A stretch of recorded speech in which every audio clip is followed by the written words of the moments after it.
What if the single most brutal procedure in the history of psychiatry was not a treatment for insanity, but a targeted surgical strike against a part of female nature that the 20th century was determined to erase? What if the ice-pick lobotomy, that symbol of medical barbarism, was never about calming hysterical women, but about eliminating a woman's primal, uncontrollable drive for a certain kind of man? A drive so powerful it threatened the foundation of post-war society. Picture a sterile operating room in the 1940s. A woman named Eleanor is strapped to a table. She isn't insane, no hallucinations, no violence. Her diagnosis, made by her husband and doctor, was melancholia and dissatisfaction. In reality, she was a curious woman trapped in a passionless marriage to a boring provider. She confessed to wanting another man, dangerous, charismatic, alive. This desire became her diagnosis. The doctor enters. Not a villain, but a respected man of science. He lifts an ice pick. His target was not her rage. It was her desire. When Eleanor woke up, she was cured. Her longing gone. Her fire gone. She became placid, docile, empty. A perfect, quiet wife. Her husband got compliance, society got stability. Eleanor lost the peace that made her human. This wasn't an isolated case, but a factory reset of the female soul. To understand this, we must grasp the historical panic that made it necessary. After World War II, women had lived independently. Then the men returned, traumatized, quiet, craving predictability.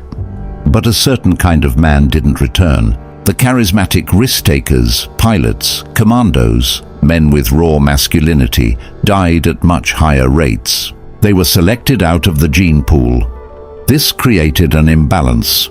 The male archetype female biology is most drawn to, audacious, confident, genetically superior, was suddenly scarce. Women who tasted independence were pushed toward men who didn't ignite desire. Their hysteria was biological dissonance. Data from the lobotomy era exposes this. Dr. Walter Freeman, who performed 3,500 procedures, didn't target violent schizophrenics. Nearly 60% of his patients were women, diagnosed with agitated depression and moral insanity. Symptoms? Physical forwardness, attraction to unsuitable men, rejection of domestic duty, dissatisfaction with faithful husbands. The lobotomy cut out the part of a woman that wanted more than security. It enforced a state-approved hypergamy, choosing the safest mate, not the most desirable. Society couldn't change female nature, so it cut it out. This pattern wasn't limited to America. In the Soviet Union, a similar program existed under sluggish schizophrenia, used to punish women who refused state-approved suitors or preferred Western men. The goal was identical: eliminate the autonomous female will, especially in mate selection. Side by side, US and Soviet files reveal a global consensus. Female desire was a threat to be neutralized. Now let's bring this to today. A man named Mark is reliable, loyal, stable. He builds what he believes is a perfect life for his girlfriend. Then he notices distance. She scrolls through photos of a musician. Arguments begin, not about concrete issues, but a feeling. She feels stifled, needs excitement. Mark is confused. He followed all the rules he was taught. But her biology doesn't care about rules. She yearns for the phantom commando who never came home. For raw masculine energy, Mark was conditioned to suppress. He faces a biological imperative his good guy persona cannot satisfy. He lives with a pre-lobotomy wife in a post-lobotomy world. But he has no ice pick. The lobotomy's legacy persists. When the procedure ended, a cultural version began. Female desire is pathologized with pharmaceuticals. Rising antidepressant prescriptions for women, often for dissatisfaction, are chemical descendants of the lobotomy. Society anesthetizes desire. Masculine traits women crave are shamed, confidence labeled toxic, ambition called oppression. This is a cultural lobotomy designed to weaken powerful forces of natural selection.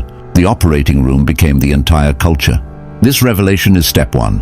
If female desire was suppressed, The question for men is no longer, how can I be a better provider? But, how can I become the kind of man who renders the lobotomy obsolete?